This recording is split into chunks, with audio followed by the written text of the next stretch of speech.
معراج کی تیاریاں شروع. اللہ نے فرمایا جبریل مولا کی اللہ نے فرمایا خوبصورت براق کا انتخاب کر، خوبصورت سواری کا انتخاب کر، میرے نبی کے دروازے پر رکھ کے جا. جناب جبریل امین آئے، جنت آرام کیتا، خوبصورت سواریاں موجود ہیں، مگر ایک سب تو کمزور ایک سواری براق موجود ہے جدی اکھاں دے وچ محبت رسول دے حوالے نال سو جاری ہے. جبریل نے انہوں کو پوچھا کیوں رو رہے؟ وہ ادھر مولا زبان دے تو جبریل نے جواب نہ دیا. اللہ نے زبان نہ کی تھی. انہوں نے کہا میں سنتا سی پہ جب میرے مالک نے تینوں فرمایا کہ براق سونا ہوئے، موٹا ہوئے، خوبصورت ہوئے تے بڑا ہی سونا ہوئے، یار کی سواری دے بڑے اندازہ والا ہوئے. میں اسی رو رہا کہ میں کمزور ہاں، جی میں بھی خوبصورت ہوتا شاید میں ہی یار کی سواری بن جاتا. میں اس لیے رو رہا انہاں میں انہاں اڑیک رہتی تیری تو کہ میرے آنا سونے جیت کے ذرا سبحان اللہ. میں بھی خوبصورت ہوتا شاید میں بھی سواری بنا رہا کرتا. بس جبریل کبھی بڑا کر دیتا ہے، کبھی پروردگار کا دربار کرتا ہے. اللہ نے فرمایا اپنے دربار سے کیڑی کمی ہے؟ فرمایا اسی میں لے جا جڑا یار کی محبت کے دران سے وہی جاتا ہے. اس سے براق کا انتخاب ہوا اور وہ براق جس میں آیا معبود کی سواری بڑا لگا. حضور نے رکاب کے اندر پیر رکھیا، غور کرنا ذرا. اس میں براق شوخیاں کرتا پیا، کدی اگلے پیر مارتا ہے، کدی پچھلے پیر مارتا ہے، کدی اتان کدی تھان، کدی سجے کدی کھبے، کدی ادھر کدی ادھر. جبریل امین نے بہار کو پکڑ کے زوردار اس طرح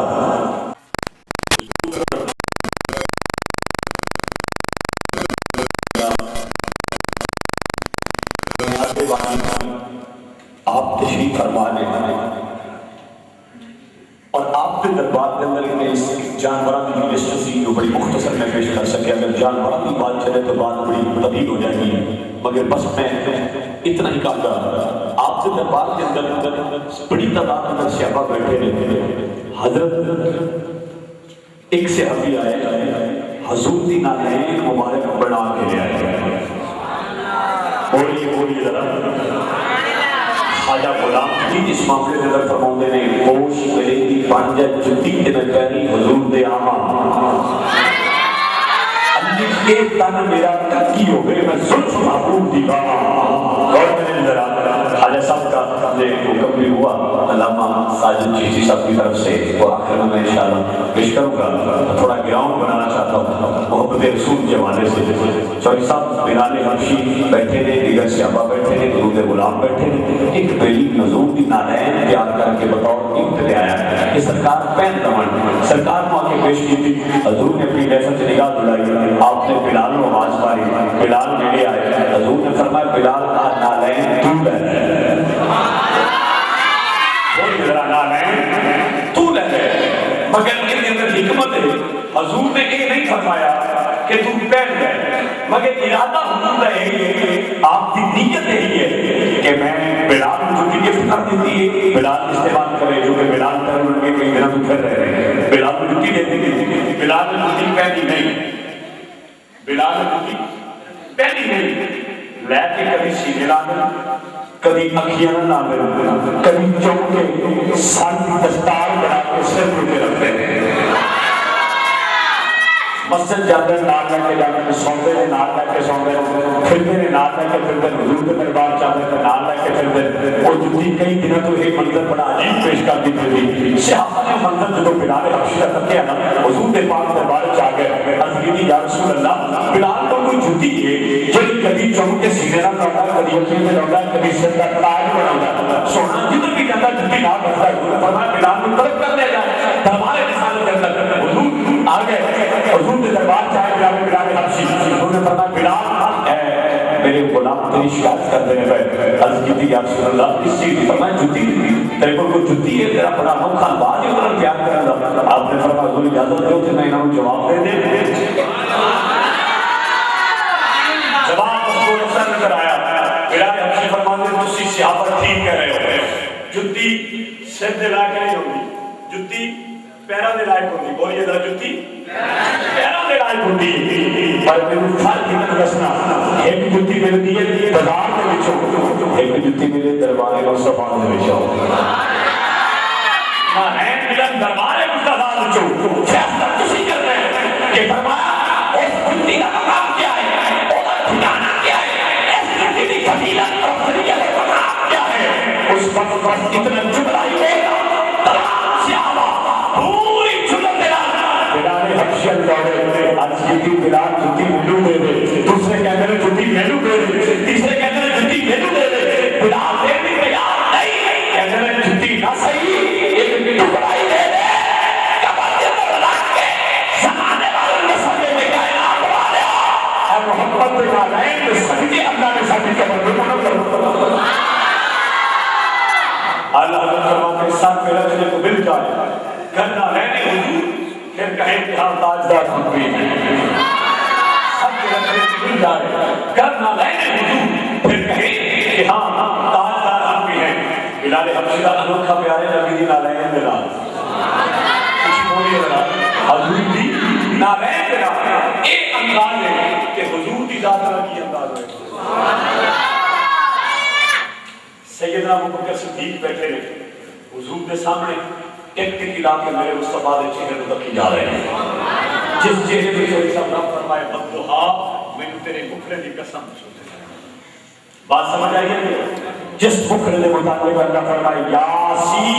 اے سید عرب و عجم توجہ فرماؤ میرے آقا امام الانبیاء کے چہرے کو ٹک ٹک لا کے دیکھی جاتے ہیں آنکھیں چپکتے نہیں چہرہ ادھر ادھر کرتے نہیں حضور موت جائے آپ نے فرمایا ابو بکر تو سو جا بیٹھا ہے سو ہو گئی ہے سارا دن تو میرے چہرے کو تکی رکھنا ہے اتنی وجہ کی ہے بس ارجو آ گئے ابو بکر صدیق نے اکھا چھو عرض کی تھی یا رسول اللہ میرا تو ارادہ یہ ہے میری دکھائش یہ ہے کہ کائنات کے بعد جو دنیا دار مانگ رہے ہیں کہ رب کے دربار سے مال کا سوال کرتے ہیں سیدھ و زر کا سوال کرتے ہیں جہاں خدا کا سوال کرتے ہیں عزت کا حفظت کا پتنا پتا نقص شان فرمائے کا سوال کرتے ہیں یا اللہ یا رسول اللہ میں جیسے سوال یہ کرنا کہ یا اللہ آنکھ میری ہوئے چہرہ تیرے یاد کا ہوئے کندھے میرے ہوئے سواری میرے یاد کی ہوئے بھارت میرا ہوئے قدم تیرے یاد کے ہوئے بستر میرا ہوئے آرام تیرے یاد کا ہوئے بیٹی میری ہوئے نکاح تیرے یاد کا ہوئے میں پیارا سونا زندگی نے آخری نماز زندگی نے آخری نماز دیدار مصطفیٰ ہو جائے سنا میرا ارادہ یہ اٹھے آنے میں رات کیا ارشاد فرماؤ دے اتنے میں ترجمہ خواجہ صاحب کی کوشش بھی کرا گا مگر ذمہ داری رسول حضور نے فرمایا یا بکری لم جارتی حقیقتا غیر ربی ابو بکر تو میری حقیقت نہیں کرتا بولیے نہیں بیٹھے اسی کو سبحان اللہ ابو بکر تو میری حقیقت نہیں جانتا سیدنا ابو بکر صدیق حیران ہو گئے عرض کی تھی یا رسول اللہ میں بچپن کا بیٹی میں جناب لے بچپن کا بیٹی ہاں فرمایا میں بچپن کا بیٹی حضرت کا میں ساتھی بدر کا میں ساتھی احد کا میں ساتھی خندق کا میں ساتھی دارا کا میں ساتھی لیکن کہہ دو ادارہ کا میں ساتھی یا رسول اللہ میں نہیں جانتا حضور فرماتے ہیں یا بابا کے لم یارتی حقیقت غیر ربی ابو بکر میری حقیقت کو خدا کے سوا جانتی حقیقت غیر ربی کوئی نہیں جانتا میری حقیقت کو خدا جانتا ہے خدا کی حقیقت کو مصطفیٰ جانتا ہے اسی لیے خواجہ غلام نبی کو ساتھ میں آتے ہیں فرماتے ہیں مذاہب کے جھگڑے آسان چھوڑ بیٹھتے وہ آپ کا جھگڑا چھڑا نہیں جھگڑا انسان چپ دیا ہے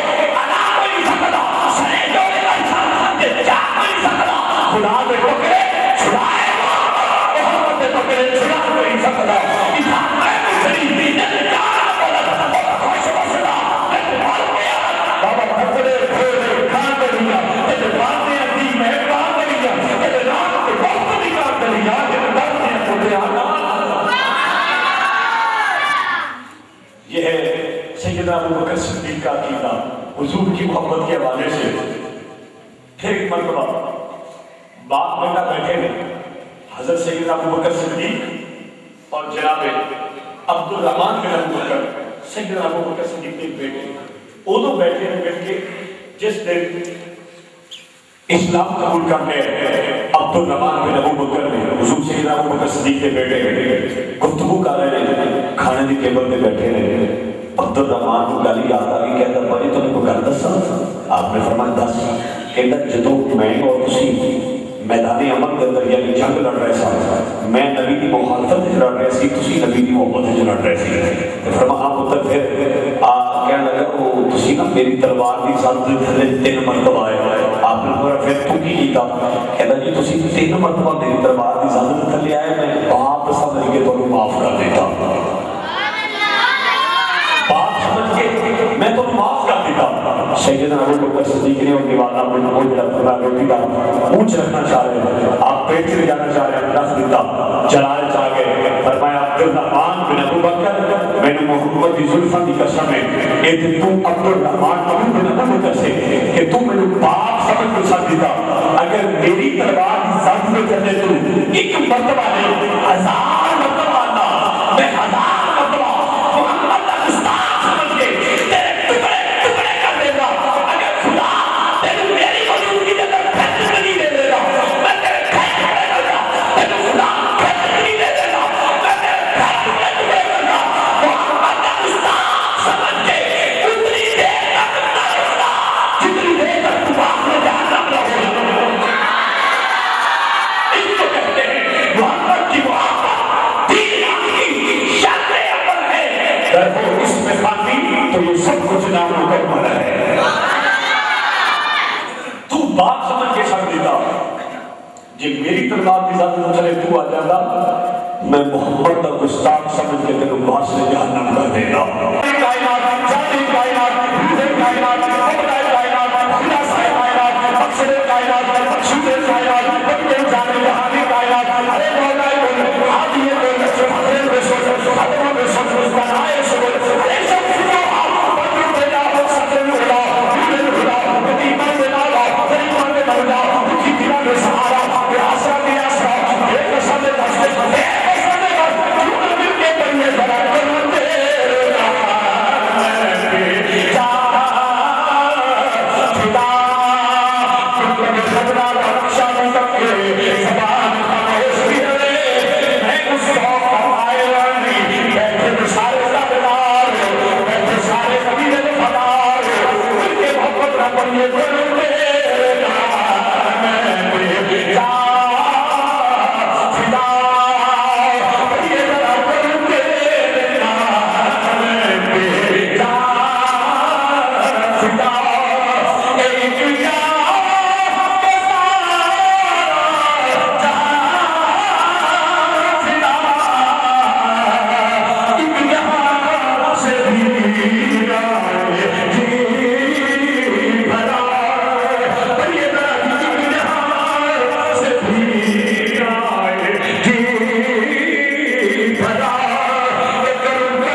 فرمایا تو مرد تو پہلا میرا دیدار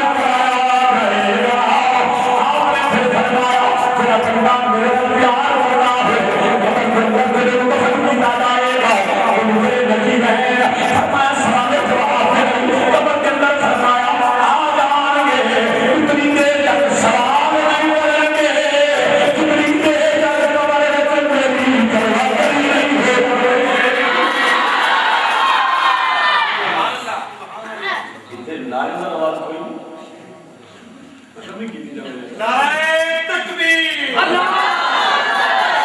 رسالت نعرہ حیدری میرے آقا امام الانبیاء خیرات زمانے کے فرمان ہم کرے نجیل ہے کتنی دیر تک سلام نہیں کر رہے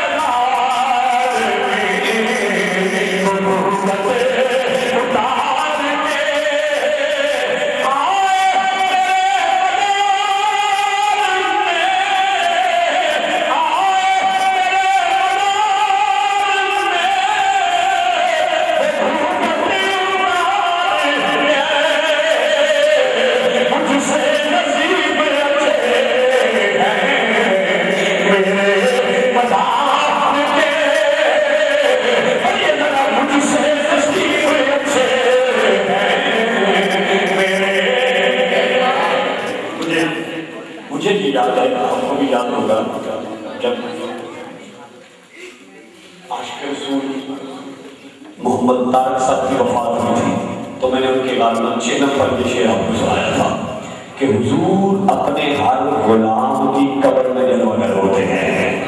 تو غلام وہی ہوتا ہے جو حضور سے محبت کرے بولیے جو حضور سے پیار کرے ظاہری اعتبار سے کردار کے حوالے سے حضور کی اداؤں سے پیار کرے محبوب کے فرمان کی تعبیر کرے وہی پیار ہوتا ہے تو فرمایا اتنی دیر تک فرمایا سوال و جواب نہیں ہو سکتا جب تک حسنین کے نانا جلوہ گر نہیں ہو جاتے اونچی بولیے ذرا جب تک کائنات کے راجی قبر میں جلوہ گر نہیں ہو جاتے تک ابو فی حق کی حاصل نظر جب تک اقتدامات کمپلیٹ ہوں گے تو تبھی سوال جواب ہوں گے نا حضور آئیں گے تو اقتدامات کمپلیٹ ہوں گے حضور آئیں گے تو سوال ہوگا آپ مجھے یہ بتائیں جب حضور آپ کی پشت پر کھڑے ہوں حضور آپ کو سہارا دے رہے ہوں تو پھر سوال ہو جواب کرنا کیسے ہو سکتا ہے وہ یہ جواب کیسے ہو سکتا ہے اور محبت والے لوگ کیا کہتے ہیں ایک بات بڑی ذمہ داری سے سماعت کیجیے گا امام احمد رضا خان بریلوی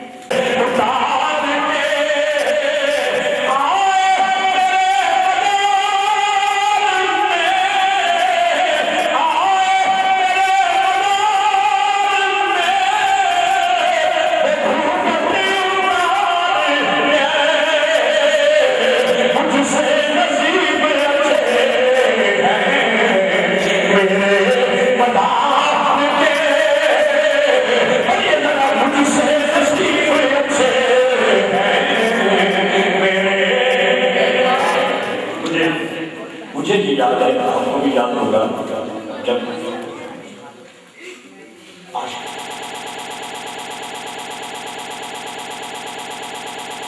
چھ نمبر کے شعر آپ کو سنایا تھا کہ حضور اپنے ہر غلام کی قبر میں جلوہ گر ہوتے ہیں تو غلام وہی ہوتا ہے جو حضور سے محبت کرے بولیے جو حضور سے پیار کرے ظاہری اعتبار سے کردار کے حوالے سے حضور کی اداؤں سے پیار کرے محبوب کے فرمان کی تعبیر کرے وہی پیار ہوتا ہے تو فرمایا اتنی دیر تک فرمایا سوال و جواب نہیں ہو سکتا جب تک حسنین کے نانا جلوہ گر نہیں ہو جاتے اونچی بولیے ذرا جب تک کائنات کے راجی قبر میں جلوہ گر نہیں ہو جاتے تک ابو فی حق کی حاصل آئیں گے تو اقتدامات کمپلیٹ ہوں گے حضور آئیں گے تو سوال ہوگا آپ مجھے یہ بتائیں جب حضور آپ کی پشت پر کھڑے ہوں حضور آپ کو سہارا دے رہے ہوں تو پھر سوال ہو جواب کرنا کیسے ہو سکتا ہے وہ یہ جواب کیسے ہو سکتا ہے اور محبت والے لوگ کیا کہتے ہیں ایک بات بڑی ذمہ داری سے سماعت کیجیے گا امام احمد رضا خان بریلوی آپ اپنے غلاموں کو ایک مرتبہ فرماتے ہیں بیمار ہے آپ نے فرمایا کہ جدو میری موت ہو جائے اس وقت تسی میری قبر اتنی گہری کھودنا جدے اندر احمد رضا کھڑا ہو سکے جدے اندر احمد رضا کھڑا ہو سکے آپ نے شہر بھی بڑے بڑے دانشور سن بڑے بڑے مفتی سن بہت بڑے بڑے محقق سن کہنے لگے تو جناب نے لکھے ہوئے فتوے جناب کی تحقیق شدہ فقہ ہے جدے اندر تسی فرمایا کہ قبر اتنی گہری کھودی جائے جدے اندر بندہ بیٹھ سکے تے خدا بھی سکتا ہے ہن بھی بڑے سکتا ہو رہے تے جناب فرما رہے کہ میری قبر اتنی گہری کھودنا جدے اندر احمد اللہ کھڑا ہو سکے آپ نے کھا میں جو آ گئے